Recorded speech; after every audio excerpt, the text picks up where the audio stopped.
Salut à tous, Kwame Sport. J'espère que vous allez bien, peu importe l'heure et l'endroit où vous regardez cette vidéo. Avant de commencer, cliquez sur like, abonnez-vous et activez la cloche de façon à être tenu au courant quand je posterai de nouvelles vidéos. Je suppose que vous savez tous que Shakur Stevenson a gagné son dernier combat contre Artem. C'était sa première défense pour sa ceinture WBC. Il a gagné par décision unanime. C'était au New Jersey, chez lui. Et c'était loin d'être le combat le plus excitant de la Terre. Malgré tout ce qu'avait dit Stevenson avant le combat, oui, je vais lui mettre un KO, je vais faire en sorte que tout le monde me respecte. Enfin bref, c'est ce qu'il avait dit avant le combat et malheureusement, il n'a pas réussi à le mettre KO. Certes, son combattant a utilisé les déplacements, mais c'était pas à l'extrême non plus. Il n'allait pas non plus rester devant lui et encaisser des coups bêtement. Non, ça n'aurait pas été intelligent.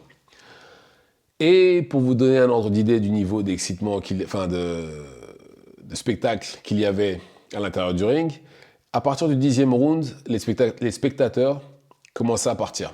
Parce qu'ils ont très bien compris que ça allait aller à la décision et que c'était pas non plus le combat le plus spectaculaire de la Terre. Donc voilà.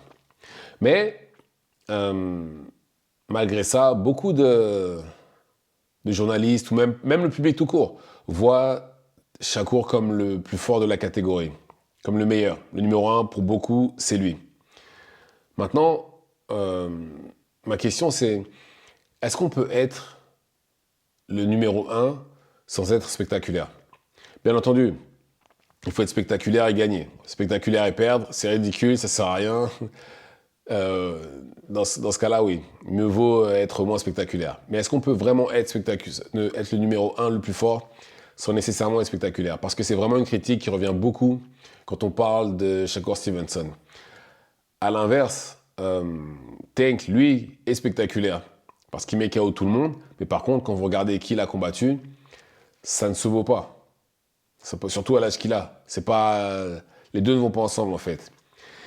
Mais, pour défendre... Enfin, je sais pas si on peut vraiment... Je sais pas si c'est pour défendre Shakur ou pas. Mais si vous regardez bien, Floyd Mayweather, en fin de carrière, il n'était pas spectaculaire du tout. Vous regardez à partir de quand il est revenu en 2009 jusqu'à 2000... il a boxé jusqu'en 2015 ? Ouais, il a boxé jusqu'en 2015. Il était pas spectaculaire du tout. Je crois qu'il a un KO sur 6-7 combats. Un KO et encore, le KO qu'il a mis, c'est parce que le combattant avait les bras baissés, il s'y attendait pas. Mais c'était pas le plus spectaculaire de la Terre, certes. Quand je dis spectaculaire, certes, techniquement, c'était très très beau à voir Floyd Mayweather. Mais maintenant, et il a perdu aucun combat non plus. Mais maintenant, les gens veulent voir des KO aussi.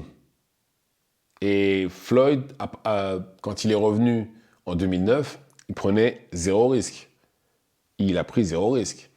Donc, est-ce qu'on peut considérer... Et pourtant, il était numéro 1 pound for pound, il était celui qui prenait les plus gros chèques, etc. Bon, après, je pense que ça a aussi à voir avec tout ce qu'il avait réussi à faire avant.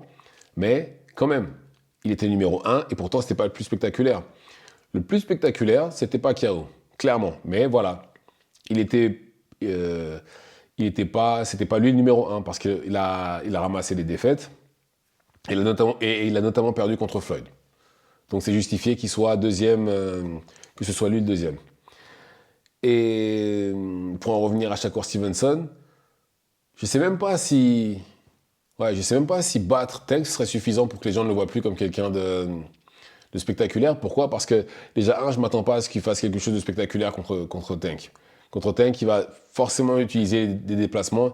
Il va pas prendre le risque de rester en face de lui et d'échanger des coups avec lui. Très très mauvaise idée. Il va prendre un KO, il va dormir très longtemps. Donc non. Mais c'est pas dans son intérêt de faire ça. Surtout pas.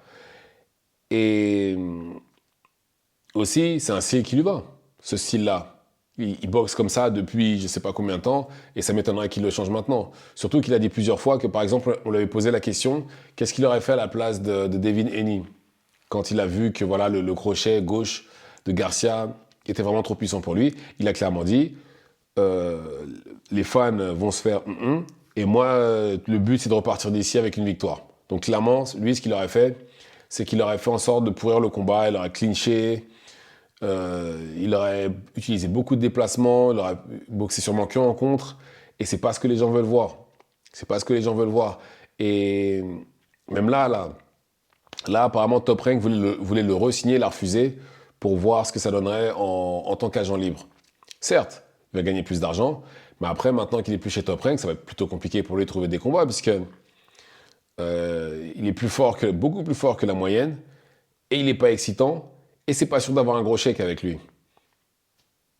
Donc je vois vraiment pas comment, je vois vraiment pas comment il va cartonner là. Pour moi personnellement, il devrait re-signer chez Top Rank. Il devrait re-signer, parce qu'en plus de ça, comme j'ai dit, chez Top Rank, ils ont Lomachenko qui est champion UBF, Berinchi qui est champion WBO, et on sait tous que les promoteurs peuvent travailler ensemble tant qu'il y a des gros sous. C'est tout. Mais euh, je m'attends quand même à ce que quelqu'un. En fait, je dis ça, mais en fait, non, parce qu'on l'a déjà vu contre des gros punchers, etc. Et même des gens avec un bon niveau. En fait, Stevenson, quand il a quelqu'un qui ne punch pas fort et qui sent en sécurité, il va rester devant cet adversaire-là. Par contre, ceux qui punchent fort, non. Il va utiliser les déplacements. Et c'est ça qui fait que le combat ressemblera à ce qu'on a vu contre Dos Santos, par exemple. Et j'espère qu'il ne refera plus de combats comme ça. Donc voilà. Mais en tout cas, c'est compliqué. Je ne sais pas si on peut vraiment être le meilleur si on n'est pas spectaculaire. Enfin, le plus fort ou considéré comme le numéro 1. Surtout dans le cas de Stevenson et Tank. Donc voilà. Dites-moi ce que vous en pensez dans les commentaires. Activez la cloche de façon à être tenu au courant quand je posterai de nouvelles vidéos.